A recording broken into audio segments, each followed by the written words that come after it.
All right, let's begin by mixing all the dry ingredients together. Pour the sugar straight into the bowl, but it's best to sift the rest. Next, add the flour. I go with regular all-purpose. 1 3/4 cups should do the trick. Then toss in 1 cup of unsweetened natural cocoa, a heaping teaspoon of baking soda, and another heaping teaspoon of baking powder. And lastly, don't forget the salt. I just add 1/3 teaspoon.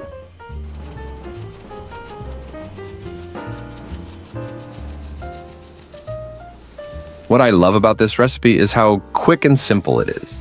Just mix the batter, bake, add the cream, and it's ready to enjoy. After everything is mixed well, make a small well in the center.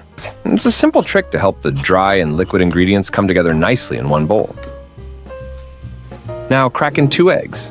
Room temperature works best, as they blend more easily and improve the texture. Next, pour in half a cup of vegetable oil. Then add 1 cup of milk. Like the eggs, room temperature is ideal. But if the milk is cold and you're in a hurry, don't worry. Just give it a good stir. Start mixing from the center of the bowl, gradually working your way outwards. This way, the wet ingredients will combine thoroughly with the dry ones. Oops, I forgot to film adding the vanilla extract. Now's the perfect time to add a splash.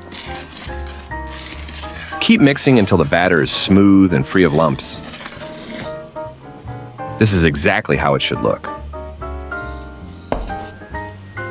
All right, let's take a little break from the batter and brew some flavored coffee. Simply pour boiling water over a teaspoon of coffee, but don't drink it. We'll need it for the recipe. I'll admit though, I couldn't resist sneaking an extra cup for myself behind the scenes. While the coffee is brewing, let's go ahead and grease the baking molds really well. Make sure you cover all the nooks and crannies so nothing sticks when we bake.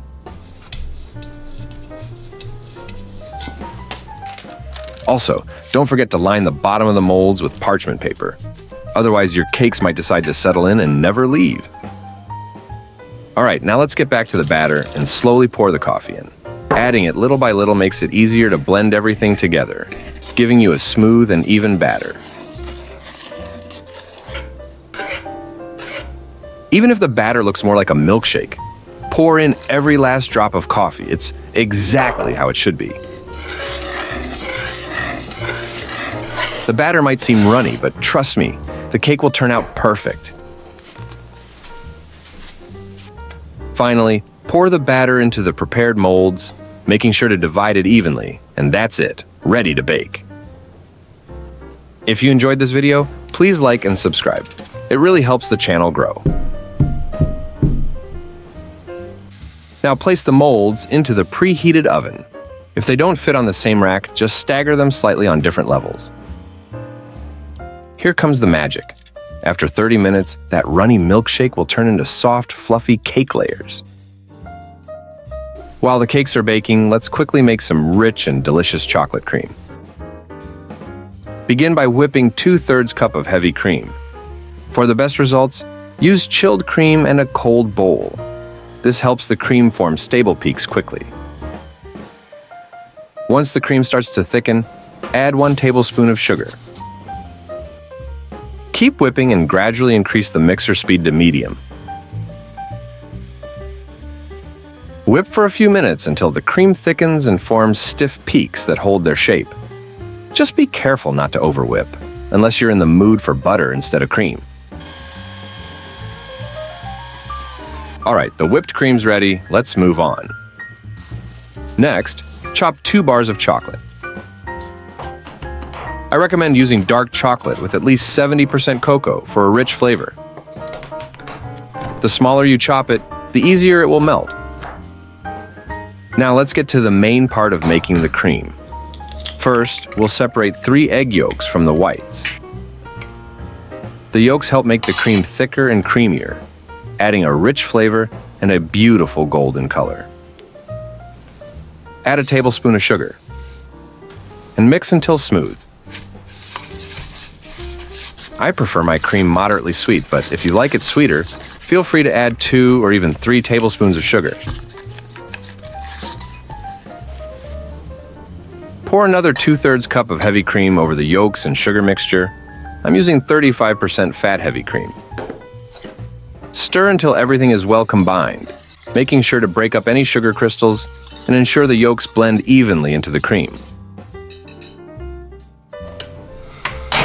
All right, turn the heat to medium and place the pan on the stove. Keep stirring constantly as it heats up to ensure everything mixes smoothly and nothing sticks to the bottom of the pan.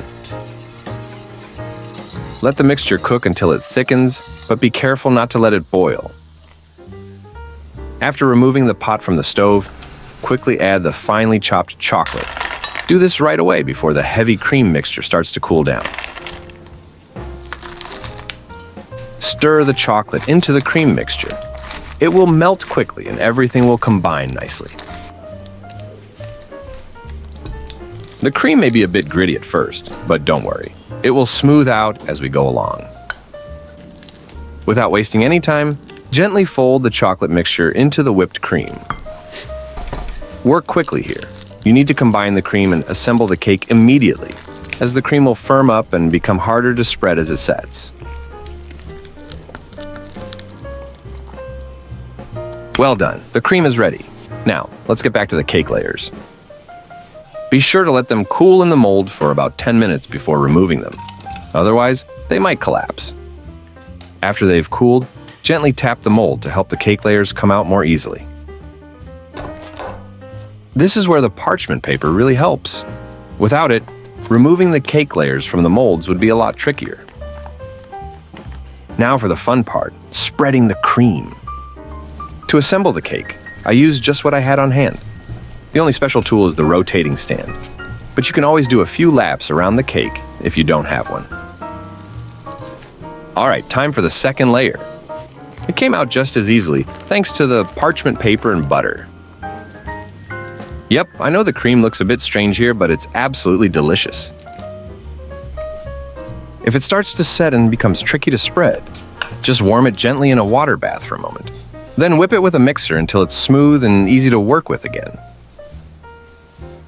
Now here's a little trick I love to use. Spinning the cake on the stand while gently carving lines into the surface with the handle of a fork or spoon. It adds such a beautiful textured finish. That's it. The cake is ready. You can cut a slice and enjoy it right away or share it with your friends. Either way, it's sure to be a hit. It's the perfect blend of fudgy, moist layers and a smooth, creamy chocolate frosting. Truly delicious. And that does it for this episode. Thank you for joining me. If you like this video, hit subscribe. See you next time.